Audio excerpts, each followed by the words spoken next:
కాంగ్రెస్ ప్రభుత్వానికి కేంద్ర హోంశాఖ సహాయ మంత్రి బండి సంజయ్ అల్టిమేటం జారీ చేశారు.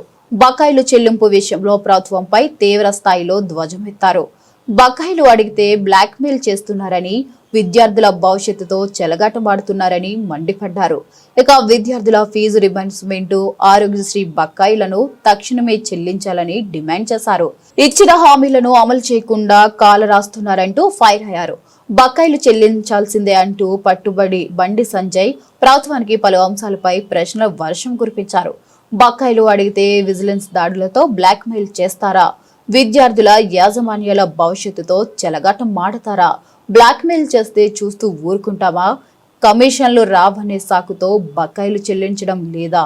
ఈసారి తక్షణమే బకాయిలు మొత్తం చెల్లించాల్సిందే, లేని పక్షంలో తీవ్ర పరిణామాలు తప్పవు అంటూ హెచ్చరించారు.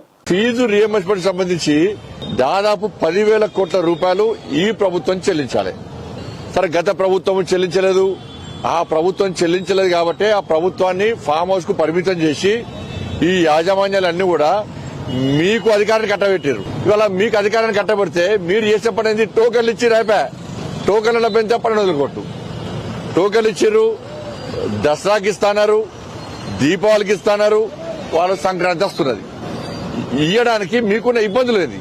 వాళ్ళు మేము రోడ్డు మీదకి ఆందోళన చేస్తాం, మేము సమ్మె చేస్తామని చెప్పి పిలుపునిచ్చినప్పుడల్లా దాని యూనియన్ల కూడా ఇద్దరు ముగ్గురు పిలుస్తున్నారు, చర్చలు అంటున్నారు. ఒకసారి ఒక మంత్రి వస్తాడు, ఇంకోసారి ఇంకో మంత్రి వస్తాడు, చర్చలు జరుపుతారు, మేము డబ్బులు ఇస్తామని చెప్పంటారు, వీళ్ళు సమ్మె విరమిస్తారు.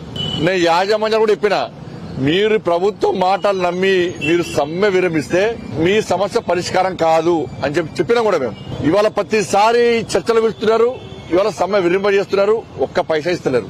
విద్యార్థుల పరిస్థితి రోడ్డు మీద వాళ్ళ పరిస్థితి పెంచింది.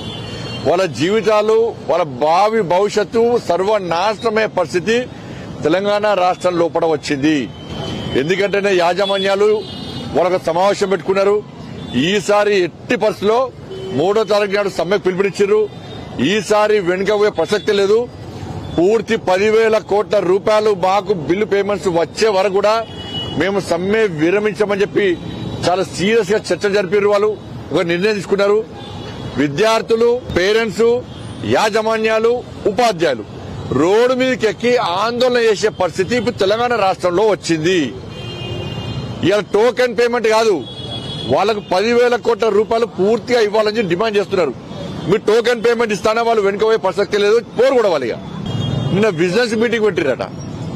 బిజినెస్ మీటింగ్ పెట్టి ఏ కాలేజీలో ఏ ఏర్పాట్లున్నాయి, ఏ విధంగా సౌకర్యాలు ఉన్నాయి, వాటి మీద నివేదికండి, వాళ్ళని బెదిరించండి, ఇంకోసారి ఫీజు రీయింబర్స్మెంట్ అడగద్దు అని ఒక హెచ్చరిక జారీ చేయడానికి ఇలా కాంగ్రెస్ పార్టీ ప్రభుత్వం ముందుకు వచ్చిందంటే ఇంతకంటే మూర్ఖత్వం ఇంకోటి కాదు.